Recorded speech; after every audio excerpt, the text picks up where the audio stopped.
أعوذ بالله من الشيطان الرجيم بسم الله الرحمن الرحيم ببركة سيدنا الشيخ محمد فوزي الكركري قدس الله سره wassalamu alaykum.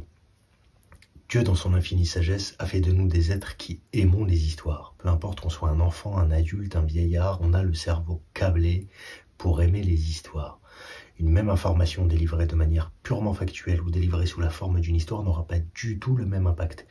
Une information délivrée sous la forme d'une histoire, généralement, elle sera mieux mémorisée, elle sera mieux assimilée. Tous les professionnels de la communication et de la publicité savent que les marques, pour vendre, pour nous convaincre, il leur suffit pour elles de nous raconter des histoires. C'est le meilleur moyen de capter l'attention d'un public et de le convaincre. Je me suis longtemps demandé, mais pourquoi est-ce que Dieu nous avait créés de cette manière-là? Pourquoi est-ce que Dieu a fait de nous des êtres qui aimons autant les histoires? D'autant que Dieu en raconte énormément des histoires. Le Coran est plein d'histoires. Le Coran raconte des histoires de prophètes. Le Coran raconte des histoires de rois, de pharaons, de démons, de gens même qui sont totalement inconnus, dont on ne connaît même pas le prénom. Le Coran est plein d'histoires. Et pourquoi donc, je me suis demandé, mais pourquoi est-ce que on a été créé de cette manière-là et pourquoi est-ce qu'une grande partie de la révélation s'est faite à travers des histoires? Il y a quelques temps, je suis allé à la Zawiya à la rencontre de mon maître, j'y ai passé quelques jours et vint le dernier jour, on prit Salat al-Dhuhr et je m'en vais dans à peu près 1 heure. Et donc je sais que je ne reverrai pas le maître après cette prière. Donc à la fin de la prière, je vais vers lui pour le saluer, pour lui dire au revoir. Il me prend par la main, il m'emmène dans la cuisine qui est une pièce juste à côté, qui est une pièce attenante à la pièce dans laquelle on prie à l'étage. Il ferme la porte, on n'est que lui et moi dans la cuisine, on s'assoit. Et il me fait quelques recommandations pour mon retour en France, dont une. Il me dit, étudie la sourate Youssef, étudie, lis et étudie, essaye de comprendre la sourate Youssef. Et il se trouve que il y a un premier élément de réponse à la question qu'on se pose sur pourquoi est-ce qu'on aime les histoires et pourquoi est-ce que Dieu nous raconte des histoires dans justement Surat Youssef. Dans Surat Youssef, il est dit A'udhu billahi minash shaitanir rajim bismillahir rahmanir rahim Nahnu naqussu alayka ahsanul qisas. Nous te racontons ici le meilleur des récits, la meilleure des histoires, la plus belle des histoires.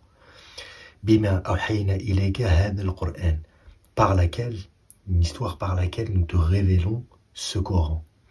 Wa in kunta min qablihi la min al-ghafilin. Et tu étais avant cela, avant que nous te révélions ce Coran et avant que nous te racontions donc cette histoire, tu étais min al-ghafilin. Tu étais parmi les insoucieux, tu étais parmi les inattentifs. Et donc, très simplement et de manière absolument incroyable, Dieu nous donne un premier élément de réponse ici à la question qu'on se pose.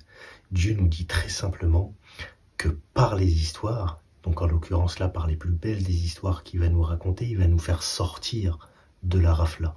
Une fois qu'on aura entendu ces histoires, nous ne serons plus dans la rafla, nous ne serons plus dans l'insouciance. Et donc par définition, les histoires que Dieu nous raconte nous permettent, dans son infinie miséricorde, dans son infinie générosité, nous permettent de nous installer dans la présence divine.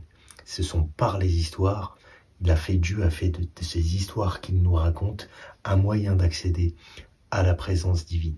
Il se trouve qu'il y a des scientifiques qui ont fait des études assez récemment, que eux ont encore un petit peu de mal à comprendre, je vous explique le truc. On a des scientifiques donc en neurosciences qui étudient l'activité cérébrale quand une personne parle et quand une personne écoute.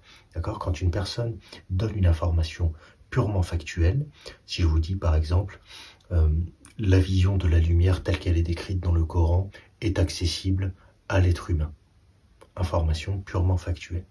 Si je vous dis maintenant, on est en juin 2017, je décide de prendre l'avion, je m'en vais à la Zawiya, je vais au Maroc à la rencontre de ce wali, du Cheikh Mohammed Fawzi al-Kerkeri, et je le rencontre, je lui demande de prendre l'allégeance auprès de lui s'il accepte mon allégeance. Il s'assoit, on s'assoit ensemble dans une pièce que lui et moi, et il récite quelques versets en prenant ma main, et il a suffi de ça pour que, quelques heures plus tard, j'ai eu accès à la vision de cette lumière divine telle qu'elle était décrite dans le Coran. D'accord? Ça, je vous ai raconté une histoire. Dans la première version, je vous donne une information purement factuelle. Quand je vous délivre cette information factuelle, là, j'ai une activité cérébrale donc, qui se met en place dans mon cerveau, et donc il y a des zones cérébrales qui s'activent dans mon cerveau qui me permettent de parler et de vous délivrer donc cette information factuelle. Et vous, de votre côté, vous avez d'autres zones cérébrales qui vous permettent dire de traiter cette information que je vous délivre. À partir du moment, par contre, où j'ai commencé à vous raconter mon histoire, j'ai d'autres zones de mon cerveau qui se sont mises en activité, qui sont allées chercher essentiellement dans des souvenirs, etc. Et la chose absolument extraordinaire, c'est que de votre côté, ce sont exactement les mêmes zones cérébrales qui se sont activées. Et donc, pendant que je vous racontais mon histoire, nous avions les mêmes zones cérébrales qui étaient activées. Nous étions en parfait miroir. C'est-à-dire qu'en réalité, c'est comme si vous étiez en train de vivre l'histoire avec moi. Vous étiez présent avec moi dans cette pièce, avec le maître, comme si que vous viviez l'instant avec moi. Ça, les scientifiques, ils ont encore énormément de mal à comprendre parce que c'est parfaitement illogique. Normalement, vous êtes dans une posture d'écoute et donc vous avez d'autres zones cérébrales qui s'activent pour écouter l'histoire que je vous raconte. Et pourtant, non. Moi, je vais chercher dans des souvenirs. J'ai une activité cérébrale qui va chercher dans des souvenirs et pourtant vous ne connaissiez pas encore cette histoire. Et pourtant, vous avez absolument exactement les mêmes zones cérébrales qui s'activent et on est en parfait miroir. Et donc, j'ai créé avec vous un instant de présence. Je vous ai amené avec moi dans cette histoire. Vous avez vécu avec moi cette histoire. Et c'est ça que nous dit Dieu.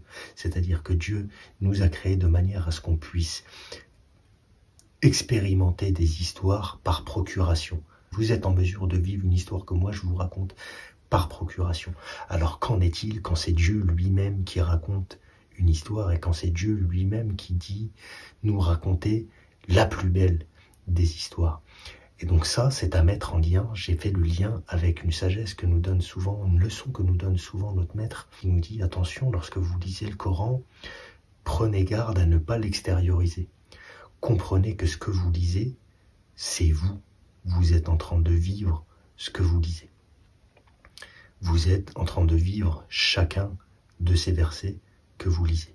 Mais il nous dit attention à ce que votre âme ne prenne pas la facilité, la voie de la facilité à s'identifier au prophète et à ne pas s'identifier au reste. Lorsque Iblis, par exemple, dit « Ana khayrun minhu » quand il parle à Dieu et qu'il lui dit « Je suis meilleur que lui » en parlant d'Adam, tu es cet Iblis. Toi qui lis le Coran, tu es Iblis à ce moment-là, tu es cet être plein d'orgueil qui se prétend meilleur que les autres. Lorsque l'on lit la sourate Youssef, on est à la fois Youssef, mais on est également ses frères, pleins de jalousie, prêts à tuer par jalousie. On est également Sidna Yaqub, qui pleure la disparition de son fils. On est également le prisonnier qui sera crucifié. On est également le prisonnier qui sera libéré et qui oubliera Youssef pendant un certain temps, qui oubliera de parler de Youssef à son maître pendant très longtemps, etc. On est tous les personnages, nous sommes tous les personnages du Coran.